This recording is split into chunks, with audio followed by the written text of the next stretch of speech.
estamos iniciando um programa Saúde Master especial, porque é o programa de número 70. É isso mesmo, 70 programas Saúde Master, levando sempre a informação precisa e principalmente de utilidade pública. Sempre agradecendo a toda a Paraíba ligada nos canais 20 e 520 da NET, associada a Claro, aos que estão agora no endereço da internet, está aparecendo aí a taxa, tvmaster.tv, e aqueles diversos que estão no mundo inteiro assistindo pelo YouTube, o endereço também aparece nesse momento, TV Master Play. Portanto, só lembrando, é um programa especial, que é o programa Saúde Master de número 70.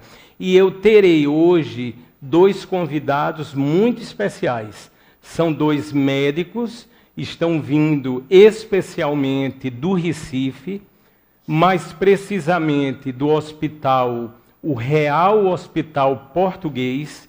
Eu sempre digo, é o templo, vamos dizer assim, da saúde aqui no Nordeste.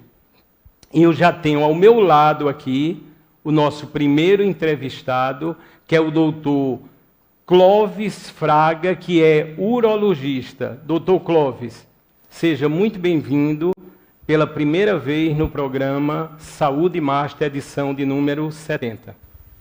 Um prazer estar aqui com vocês, obrigado pelo convite. E é sempre bom estar aqui no estado da Paraíba, né, e poder, de alguma maneira, contribuir aqui no programa de vocês. Doutor, eu já quero também assim agradecer.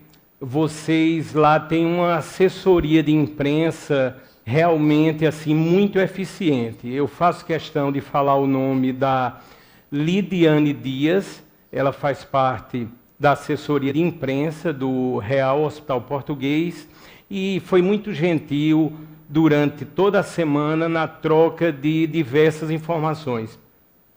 Outro detalhe é que o programa de hoje nós vamos unir as ações desses especialistas com a cirurgia robótica. Todos sabem que eu adoro a robótica, só que a robótica aqui ligada, no caso do Dr. Clóvis Fraga, justamente com a parte relativa ao câncer de próstata. Doutor, eu queria começar perguntando ao senhor justamente sobre o sistema robótico que vocês têm à disposição lá no Hospital Real Português. Toda a qualidade, a eficiência e, eu sempre digo, a precisão. Inclusive, nós vamos mostrar algumas fotos, à medida que o senhor for falando, desta precisão. Perfeito. A cirurgia robótica é uma coisa que vem evoluindo aí desde o final dos anos 80 e tomou um rumo bastante interessante a partir do ano 2000. Então, a gente tem um robô chamado Da Vinci, cujos modelos vieram avançando ao longo dos anos, e hoje a gente tem à disposição no Hospital Português uma plataforma robótica chamada Da Vinci, do modelo XI. Esse é um modelo na América Latina mais moderno em utilização, não é? É uma plataforma que oferece para a gente muita precisão cirúrgica, uma vez que o cirurgião operando do console, que é como se fosse um cockpit, onde ele senta e observa a cirurgia pelo binóculo e opera através de joysticks. E a gente consegue ter uma visão bastante magnificada, em torno de 10 vezes o tamanho das estruturas reais, uma imagem de alta definição e uma visão em 3D. Isso dá muita precisão naquilo que a gente está vendo, que a gente está operando.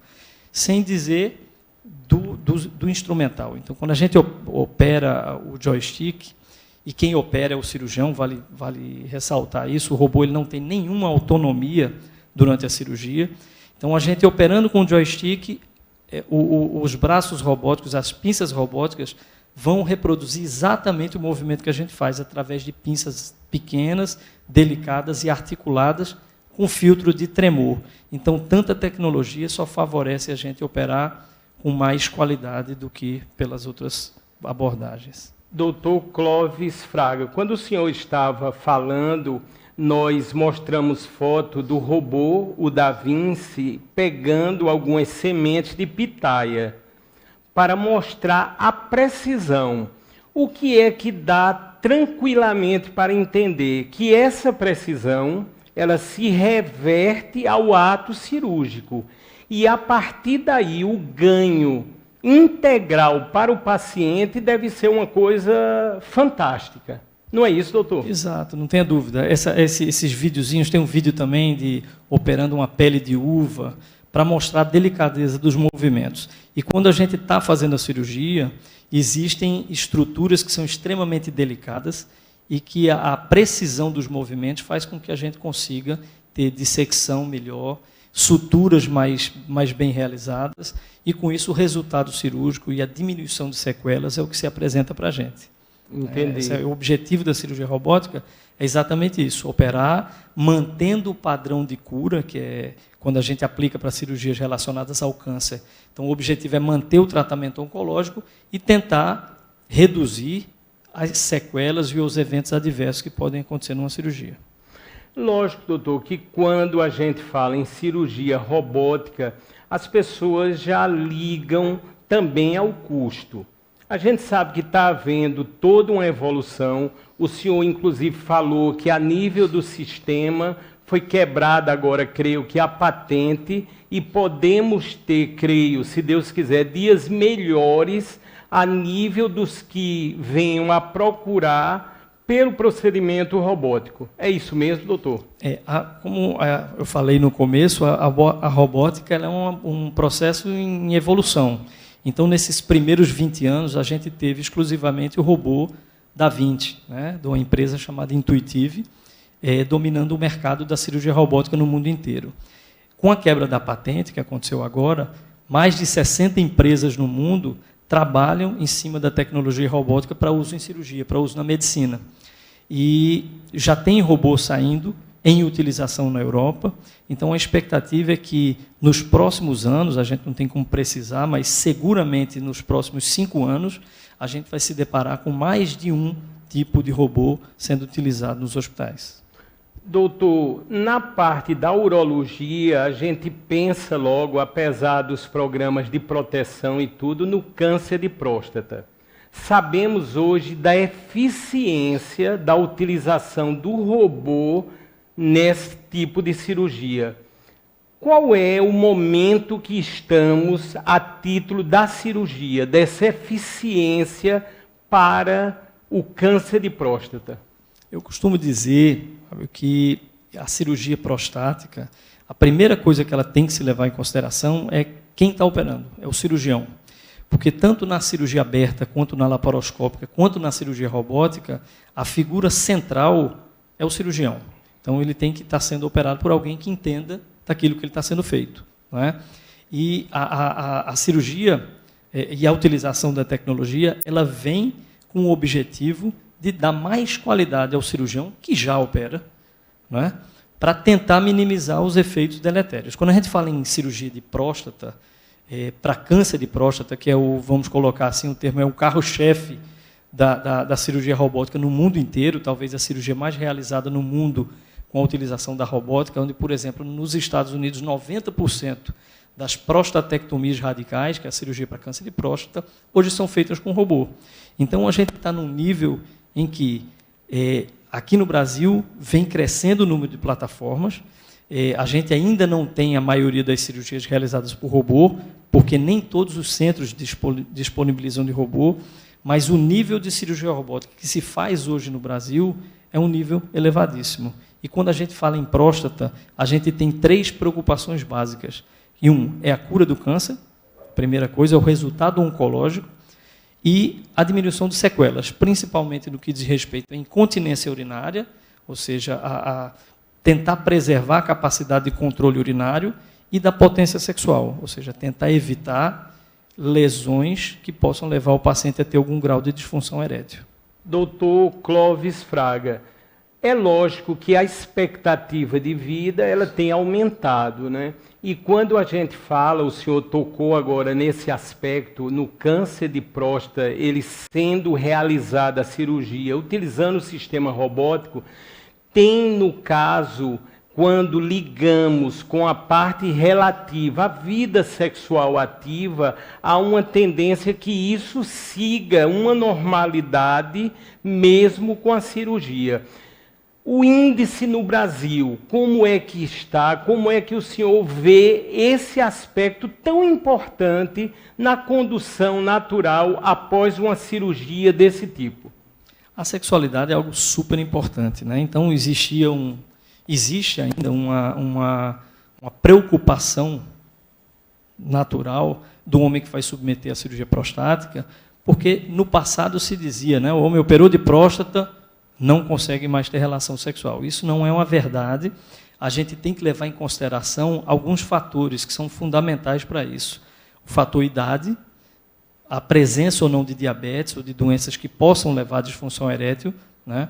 O tipo de tumor, ou seja, o grau do tumor quando ele é diagnosticado, ou seja, quanto mais precocemente diagnosticado os tumores mais leves, em fases iniciais, a gente consegue ter uma preservação maior. E, obviamente, aquele paciente que já tenha uma função sexual normal. Então, quando os casos são mais leves, pacientes jovens, não diabéticos, que têm relação sexual normal, a chance da gente manter a potência nesses pacientes é da ordem de 90%. Obviamente que em pacientes com comorbidades, com situações clínicas mais deterioradas, ou que tenham tumores mais avançados, onde você tente preservar a potência, mas coloque em risco a chance do paciente ficar com tumor residual, você tem que preservar menos. Então, fica como recado a importância da detecção precoce do câncer de próstata. A gente passou aí pelo Novembro Azul agora, e que serve como um alerta que o homem precisa procurar, não é para prevenir, porque o câncer ele vai vir, ele poderá vir. Então, você não tem como prevenir isso, mas você tem como descobrir precocemente, e para isso você vai ter curas superiores a 90%, e uma diminuição substancial do percentual de sequelas. De sequelas, né, doutor? Doutor, estão perguntando aqui, certamente através do código QR, que basta apontar aí a câmera do celular, os telespectadores estão a observar, que automaticamente serão remetidos aqui para o nosso dispositivo e nós poderemos fazer uma pergunta ao urologista, ao doutor Clóvis Fraga, que é do Real Hospital Português do Recife, eu sempre digo, um templo da saúde aqui no Nordeste. Doutor, sempre se habituava a dizer, quando estamos num estado grave, por exemplo, de câncer de próstata, ir até São Paulo. É lógico que isso já mudou muito com a informação e sabemos que temos hoje grandes estruturas e grandes médicos como o senhor. Notamos nitidamente que hoje não há mais essa necessidade. Creio, mas o senhor vai dizer com todo o balizamento, que a mesma tecnologia, o mesmo ensinamento que temos em outros grandes centros e até fora do país, temos aqui no nosso Nordeste, na nossa Paraíba e lá no Recife também. Exatamente. A busca por São Paulo, ela parte daquele princípio de ser São Paulo a grande megalópole do país, a maior cidade do país, e que imagina-se que oferece tudo aquilo que não se oferece em outro lugar. Mas a verdade é que a gente, eu vou falar de Recife, que é a minha cidade, então a gente hoje consegue resolver em Recife, nessa questão da cirurgia robótica, a mesma coisa que se faz em São Paulo, no Rio de Janeiro, na França, onde eu tive a oportunidade de passar, nos Estados Unidos, porque a cirurgia ela é feita pela mesma plataforma robótica que é o robô Da Vinci, né? E lá no português tem esse modelo mais recente do robô. Então, assim, a busca pela cirurgia em São Paulo, ela realmente não é necessária. Eu costumo dizer para meus pacientes que perguntam sobre ir para São Paulo, eu digo o seguinte, se você não precisa ir, mas se você se sentir confortável em ir, em fazer essa escolha, você pode fazer. Mas a resposta é essa, em Recife a gente consegue resolver todos esses problemas e essas situações que São Paulo faz. Doutor Clóvis, lógico, nós estamos ainda diante de uma pandemia e está chegando muita pergunta aqui, se a título do Recife, após o retorno, já faz algum tempo, da normalidade nas cirurgias, incluindo a cirurgia do câncer de próstata, né, a cirurgia utilizando o robô, se estão aparecendo casos que o senhor possa julgar como muito graves. Eu me refiro à condição que todos tivemos de ficar a título de isolamento. Qual é a visão do senhor? Como estão sendo os novos casos cirúrgicos nessa área na pandemia? Para o câncer de próstata, que é um câncer de crescimento muito lento, o que a gente tem visto é o seguinte: obviamente que alguns pacientes eles deixaram de fazer sua avaliação de rotina, eles deixaram de ir ao consultório durante esse período todo, alguns ainda têm medo de ir ao consultório ainda agora, mas assim, o que a gente tem observado é mais ou menos o mesmo perfil. Então, eu estou falando aqui da rede privada, a gente observa mais ou menos o mesmo perfil de pacientes, porque o acesso ao paciente à rede privada ele termina sendo mais fácil. Quando a gente fala da rede pública, conseguir a consulta de retorno depois de ter ficado ausente muito tempo por conta da pandemia tem sido um problema mais crítico. Então, os pacientes têm tido dificuldade de fazer suas consultas. Mas, em regra geral, com relação ao grau da doença, ao estádio da doença, no consultório a gente não tem percebido uma diferença muito significativa. Alguns casos, obviamente, a gente opera estágios mais avançados ou trata juntamente com a radioterapia, juntamente com a oncologia clínica, já que a oncologia, quando a gente fala disso, a gente tem que falar em tratamento multidisciplinar. A gente recebe pacientes graves e trata conjuntamente com todo mundo. E os casos precoces, a gente trata ou exclusivamente com cirurgia ou com radioterapia, mas não percebi no consultório uma mudança significativa do padrão, não. Doutor Clóvis Fraga, tem um amigo aqui do senhor, que é o doutor Carlos Leite, está assistindo aqui o programa, está mandando um forte abraço aqui, também está mandando um abraço para o doutor Euclides, que vamos entrevistar no segundo bloco, daqui a pouquinho, e ele está mandando realmente assim um abraço para o senhor, e eu sei que é um grande amigo do senhor, doutor Carlos. Carlos é um grande amigo, um grande cirurgião, pessoa seríssima, com quem eu tive o privilégio de compartilhar os primeiros anos da gente em formação de cirurgia, e para quem eu mando um forte e fraterno abraço. Doutor Carlos, obrigado, viu, sempre pelas palavras elogiosas, e tenho certeza, né, que ainda vou ter o senhor aqui na bancada aqui que salva vidas, na bancada aqui do programa Saúde Master. Muito obrigado de coração.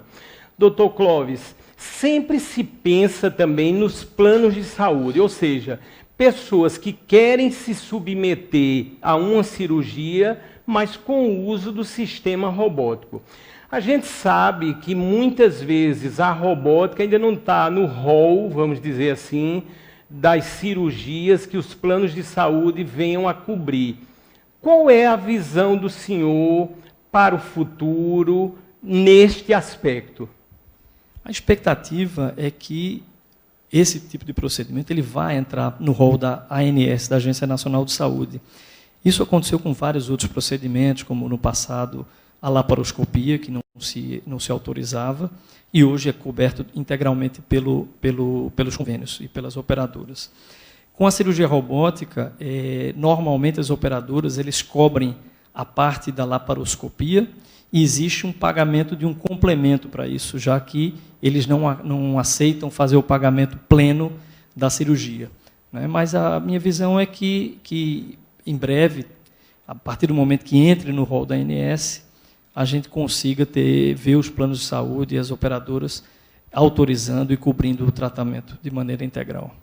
Doutor Clóvis, estão perguntando aqui sobre a vasectomia, tanto a título da cirurgia como também da reversão, aliado ao sistema robótico.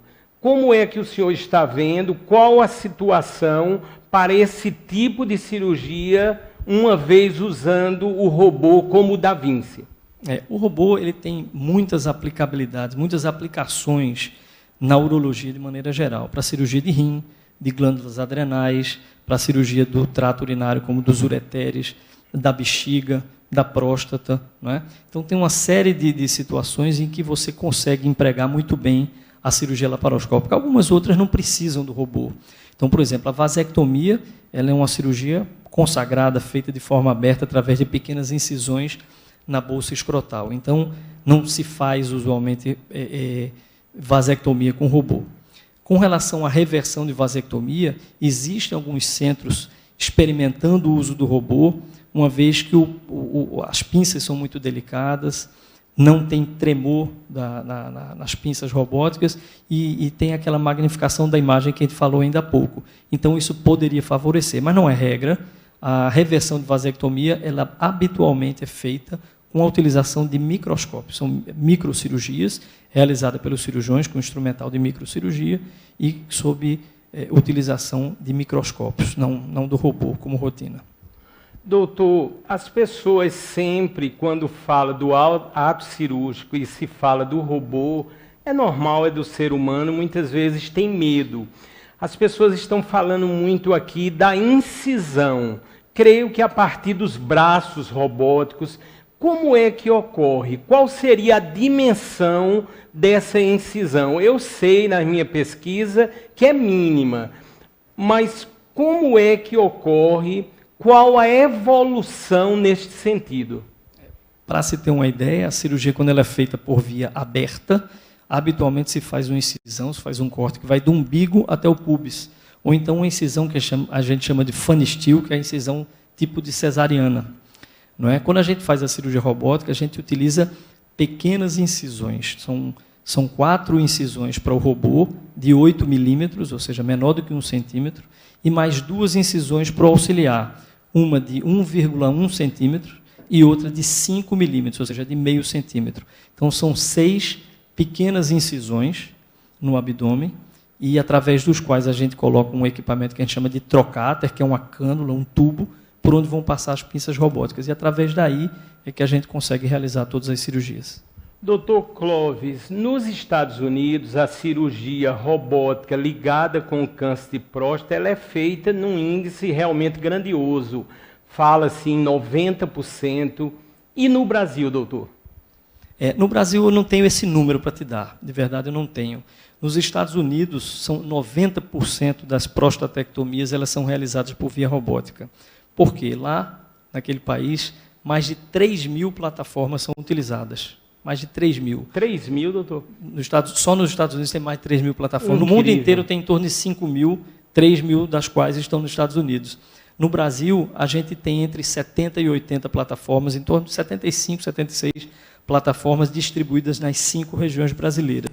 Portanto, o que a gente observa é que a maioria das cirurgias no Brasil ainda é feita pela via aberta, não é? Algumas feitas por laparoscopia e nos centros que têm disponibilidade por cirurgia robótica. Doutor, lógico que a experiência do senhor é grandiosa. Eu, daqui a pouco, vou sintetizar o currículo do senhor. É uma coisa, assim, quase que inacreditável, doutor. Mas o bom é que é verdade, né? Isso tudo. E as pessoas têm perguntado muito nessa fase, estão chegando muitas perguntas, eu vou, obviamente, fazer ao senhor. Qual é a expectativa do senhor, com essa larga experiência, sobre a vacina da Covid? Como é que o senhor está vendo? O que é que o senhor viu ou está sentindo a título de experimentos, a título das várias vacinas? As pessoas já dizem, alguns países já iniciam, o Brasil já se fala que está se preparando. O que é que o senhor tem a dizer nesse aspecto? Essa é uma grande expectativa de todo mundo, não é? A chegada da vacina, a gente passou um ano terrível, com um número enorme de pessoas adoecendo, um número impressionante de mortes por essa pandemia, né? E a expectativa é essa com a chegada da vacina. O que a gente vê é produção de vacina já na Europa, produção de vacina na China, e a expectativa é que agora, em 2021, a gente já tenha vacinação da população. A gente espera com muita ansiedade que isso chegue no Brasil o mais breve possível. Não estou aqui para dar conselhos, mas do ponto de vista médico, a gente acha importante dizer isso, que as pessoas devem sim se vacinar. A gente está falando de uma doença séria, de uma doença importante e que pegou grande parte da população e que não é um problema político. Então, essa questão da política, de vacina, não vacina, é da China, é de outro lugar, isso não importa. A saúde pública evoluiu muito ao longo dos anos, algumas doenças foram erradicadas por conta da presença das vacinas. Então, acho que no momento em que chegar, e a gente tem certeza absoluta que agora em 2021 a gente já deve ter isso aqui, já que a gente já está vendo o movimento pela Europa das vacinas acontecendo, que as pessoas percam o medo, que as pessoas percam o preconceito e, na medida que cheguem, vacinem-se. Doutor Clóvis Fraga, essa semana, não sei se é uma coincidência, mas a gente começou a ouvir, a falar vários e vários casos aqui na Paraíba. Fulano está infectado, ou seja, já se fala em reinfecção em alguns casos. O que é que o senhor tem escutado, o que é que o senhor tem visto no Recife nesta semana ou nestas últimas semanas? De fato, a gente tem percebido esse movimento de crescimento de contaminações e de internamentos em Recife, no estado de maneira geral, e no país, em várias regiões. Eu conversei recentemente com um colega de Curitiba, que me disse que 100% das UTIs e dos leitos privados estão ocupados. Isso é muito sério, não é? Então, em Recife, a gente notou esse aumento, sim.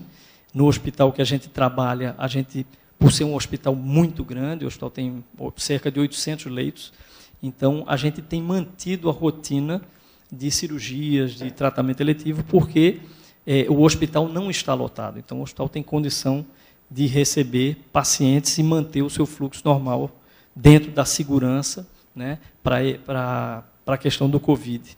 Mas, de fato, os casos têm aumentado, a gente tem percebido muita gente despreocupada com a questão do álcool, com a questão da máscara, ou promovendo festas, jantares e aglomerando-se. Isso é a forma com que a gente percebe o contágio. Então, isso tem que ser, de fato, evitado para tentar minimizar essa crise aí do Covid.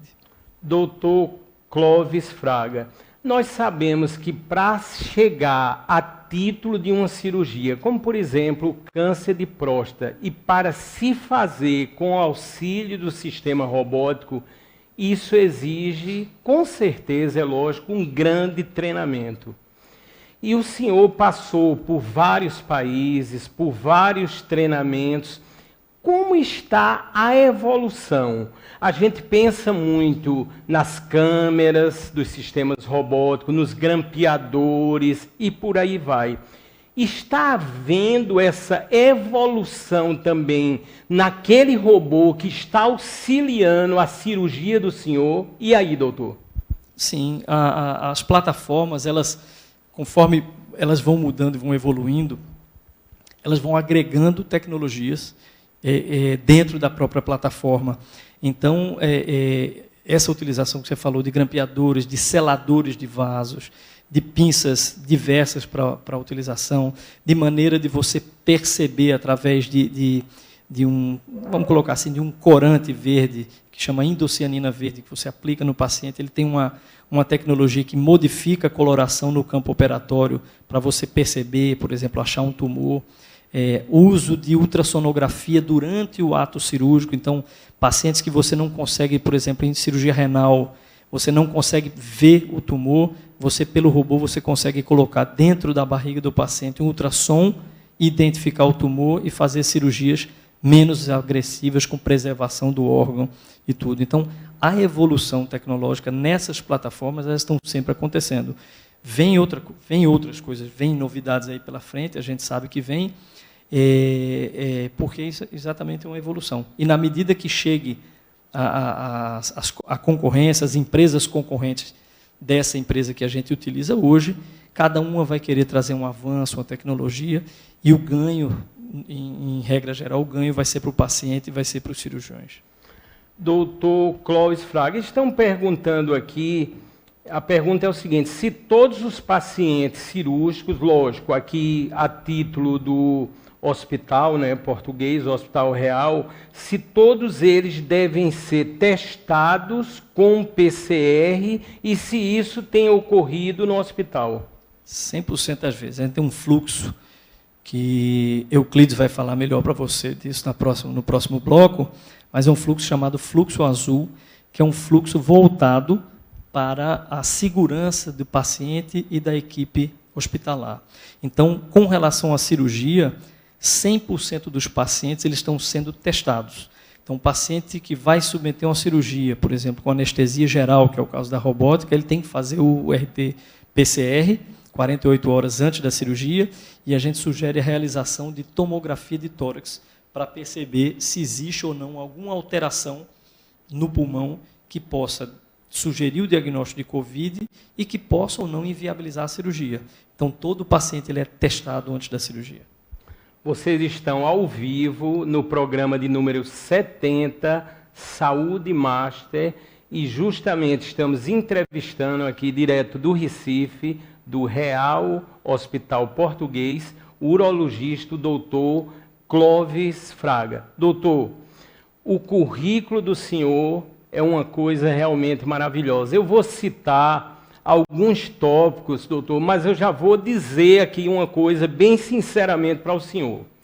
Eu tenho procurado, como sempre, me cuidar, porque a gente sabe que a prevenção é o melhor caminho, é o caminho correto.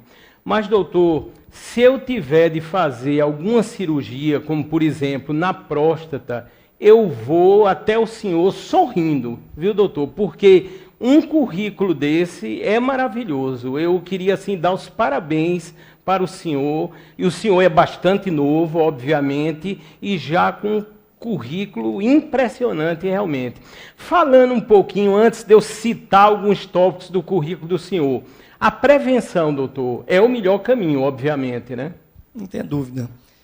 A prevenção, na realidade, o termo prevenção para câncer de próstata, ele traz a ideia de buscar o atendimento, buscar descobrir as doenças. A gente não consegue prevenir o câncer de próstata, não é?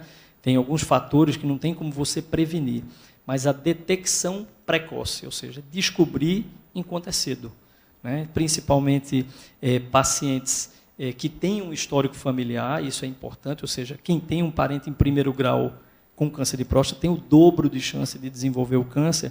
Então, por essa razão, homens, a partir dos 50 anos, devem procurar o urologista para fazer sua investigação de rotina.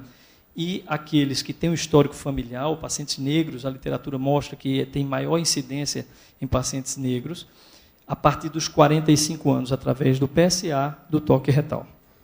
Doutor Clóvis Fraga, doutor, eu tenho que confidenciar que eu fiquei muito contente quando me ligaram do hospital dizendo que o senhor viria, como também daqui a pouquinho, no segundo bloco, já está aqui, lógico, o doutor Euclides Martins, que usando também as técnicas da robótica, ele é expert no aparelho digestivo. Portanto, daqui a pouquinho, o doutor Euclides Martins, também do Real Hospital Português.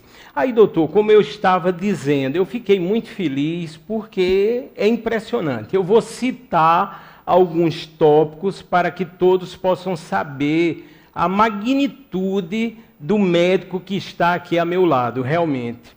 O senhor é urologista do Real Instituto de Urologia e Robótica, também é urologista especializado em cirurgia laparoscópica e robótica, tem especializações em cirurgia robótica e laparoscópica na França, é proctor de cirurgia robótica em urologia.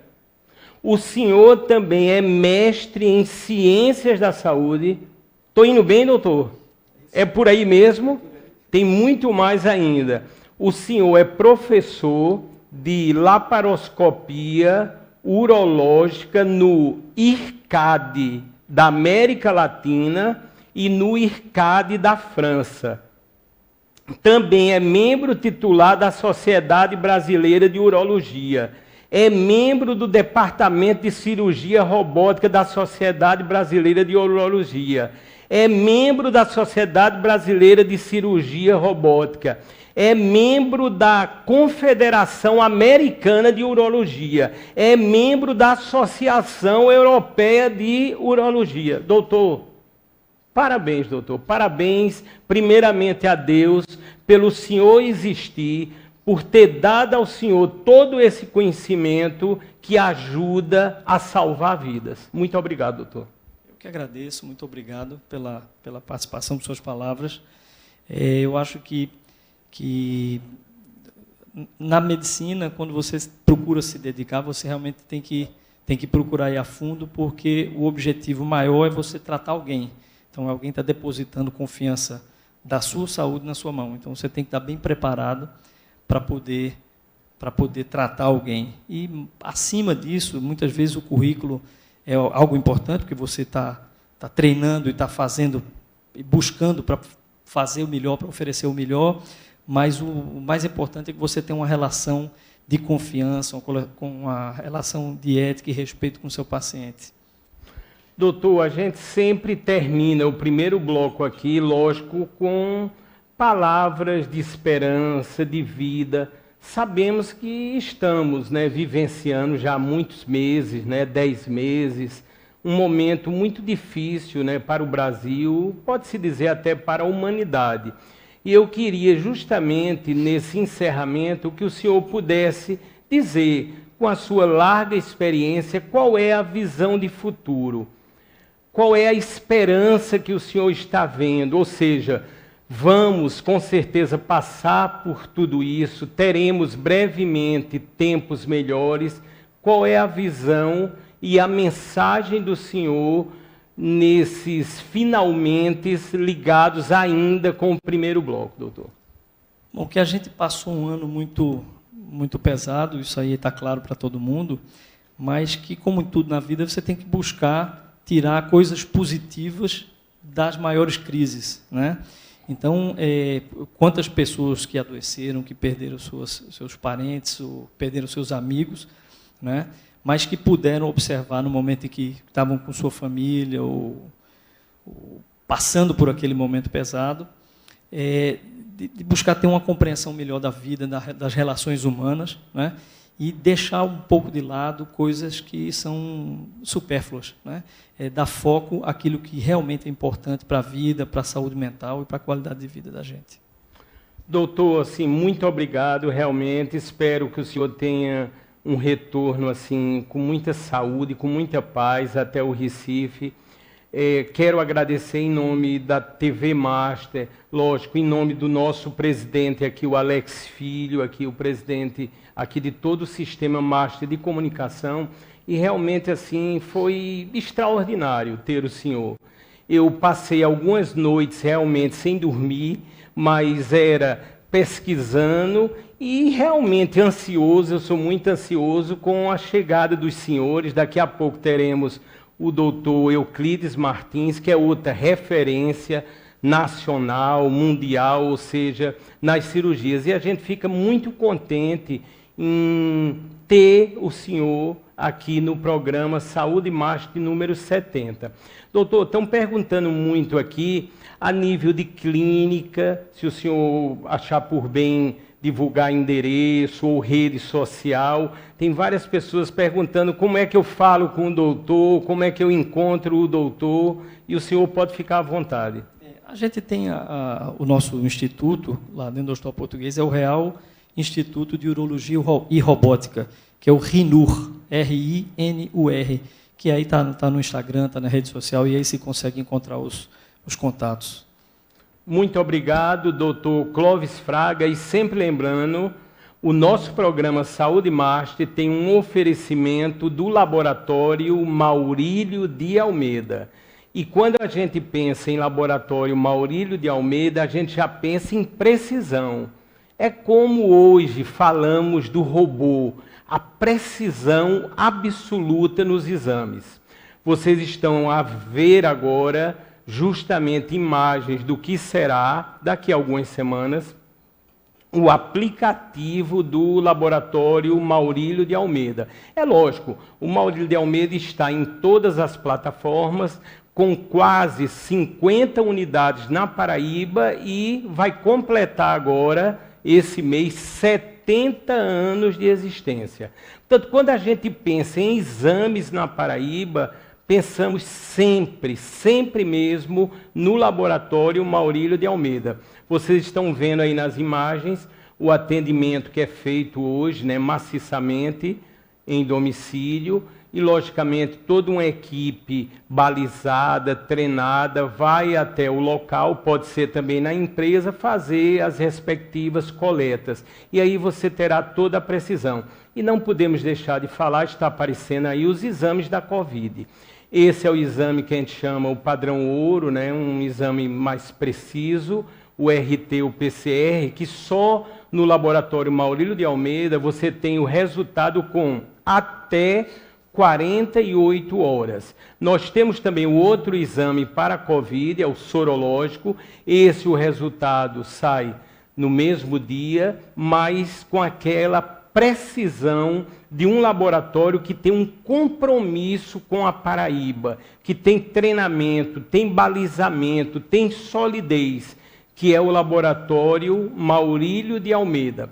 Qualquer dúvida é só entrar mauriliodealmeida.com.br. Nós vamos para um pequeno intervalo comercial. Não saiam daí. No segundo bloco, o doutor Euclides Martins.